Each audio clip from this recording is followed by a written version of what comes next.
Кыргызстандын президенти Сооронбай Жээнбеков кызматтан кетүү боюнча чечим кабыл алганы тууралуу маалымат чыкты. Кыргызстандагы саясий акыркы кырдаалды Азаттыктын эксперттер талдайт берүүсүндө талкуулайбыз.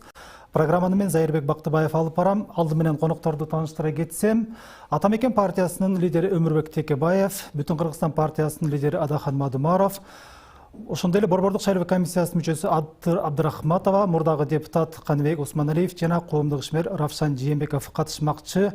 Саламатсыздарбы? Студиябызга кош келипсиздер.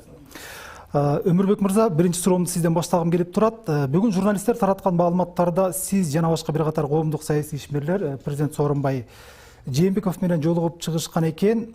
Ал бүгүн отставкага кетери тууралуу сиздерге айтты беле, деги эле ошондой маанайда болгонбу бүгүн? Бүгүн саат 11-де премьер-министр Садыр Жапаров менен президент Сооронбай Жээнбеков жолугат экен.